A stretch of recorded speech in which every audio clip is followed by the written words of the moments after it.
बहन। किशोर और पिद्दी दो भाई बहन थे। पिद्दी बहुत खर्चीले स्वभाव की थी। वो जितना कमाती अपने ऐशो आराम में पैसे उड़ा दिया करती। लेकिन किशोर समझदार था, घर को साथ लेकर चलना जानता था। अपनी बहन के जितना कमाता तो नहीं था, लेकिन फिर भी वो किसी तरह घर का खर्च चला लेता था। एक दिन पिद्दी किशोर से कहती है, किशोर, तुम थोड़ा ज्यादा क्यों नहीं कमाते? मेरे दोस्त रोज मेरा मजाक उड़ाते हैं। अरे बहन, मैं कोशिश तो कर रहा हूँ। अच्छा सुनो, अगले महीने रक्षाबंधन है, मुझे सोने का हार चाहिए, इससे कम कुछ भी ना लूंगी। अरे दिला दूंगा बहन। किशोर को पूरी रात नींद नहीं आती। उसके दिमाग में बस ये चल रहा था कि उसकी माली हालत इतनी बिगड़ चुकी है, अब वो सोने का हार कहाँ से लाएगा। अगले दिन किशोर सुबह सुबह घर से ये बोलकर निकल गया कि पिद्दी, मैं गांव से बाहर जा रहा हूँ, कुछ दिन घर नहीं आऊंगा। किशोर ने अपने काम के साथ साथ फेरी में कपड़े बेचने भी शुरू कर दिए, जिससे वो ज्यादा से ज्यादा पैसे कमा सके। रात में वो एक बिल्डिंग की चौकीदारी भी करने लगा। अपने काम से थोड़ा बहुत समय निकालकर बस कुछ घंटे की नींद ले पाता था।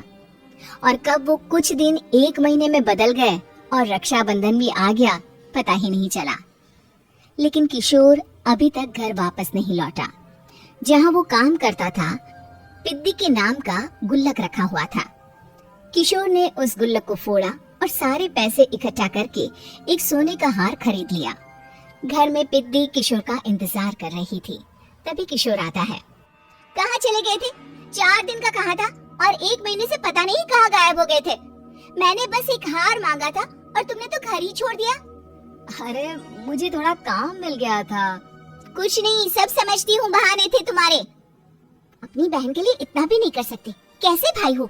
चलो यहाँ बैठो, राखी बांधती हूँ। पिद्दी ने किशोर को राखी बांधी।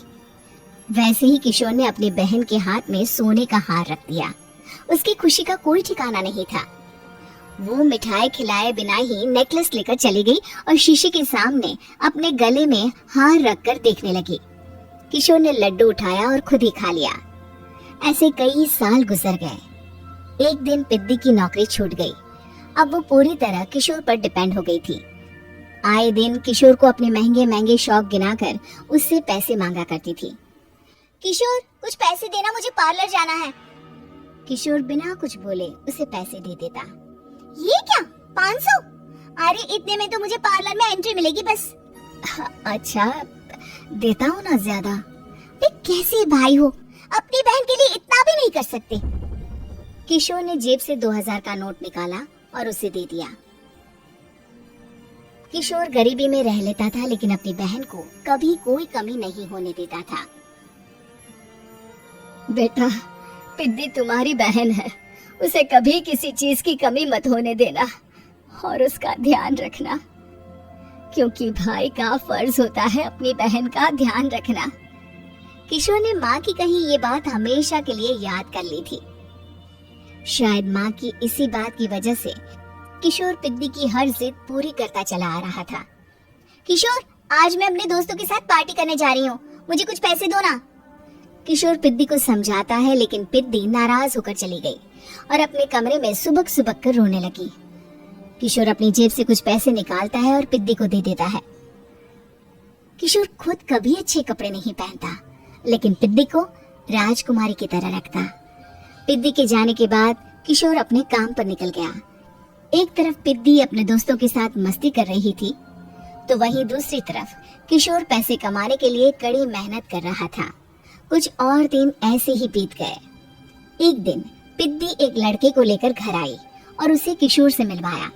किशोर, मुझे इस लड़के से शादी करनी है, लेकिन इनके मम्मी पापा बोल रहे हैं कि उनको दहेज में एक कार चाहिए, तभी वो मेरा और पंकज का रिश्ता कबूल करेंगे।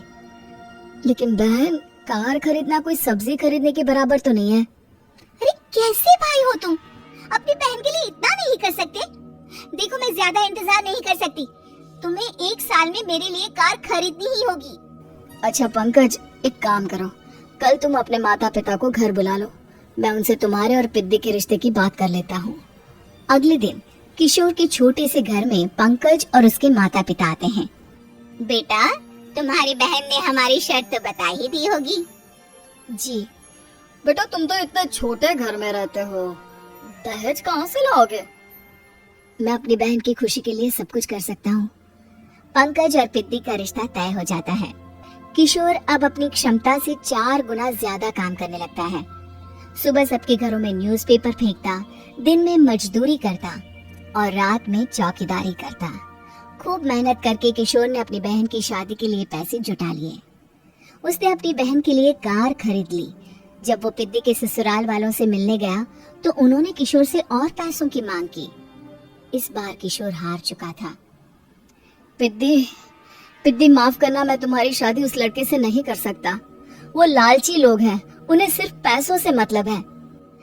देखो किशोर, मैं पंकज से ही शादी करूंगी।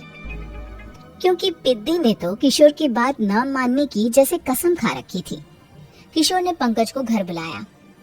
पंकज, तुम अपने माता पिता को समझाते क्यों नहीं हो? भैया, वो हमारी शादी के लिए मान गए, मेरे लिए तो यही बहुत बड़ी बात है। हम एक काम कर सकते हैं, दहेज की रकम में से कुछ पैसे मैं आपको दे देता हूँ। अरे लेकिन समाज वाले क्या कहेंगे? अरे जब दुनिया को पता चलेगा तब ना। अच्छा, कुछ पैसे मैं अपने मालिक से कर्ज में ले लेता हूँ।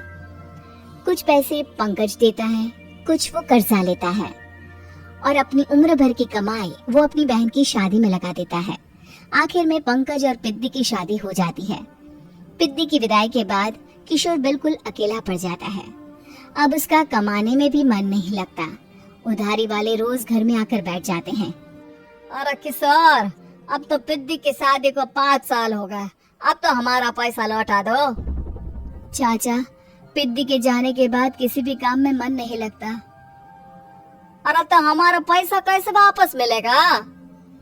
जी, कुछ करता हूँ मैं। किशोर के ऊपर बहुत सा कर्जा चढ़ गया था, इसलिए उसने तय किया कि वो ये घर बेचकर सबके पैसे लौटा देगा। अगली सुबह शहर के किसी साहूकार को उसने अपना घर बेच दिया और सबके पैसे लौटा के वो गांव छोड़कर चला गया। पिद्दी ने शादी के बाद कभी अपने भाई का हाल तक नहीं पूछा। किशोर को फर्क नहीं पड़ता था, बस ससुराल में उसकी बहन खुश है ये जानकर उसे खुद की खुशी मिलती थी और ये सोचकर कि उसने माँ से किया हुआ वादा पूरा कर दिया।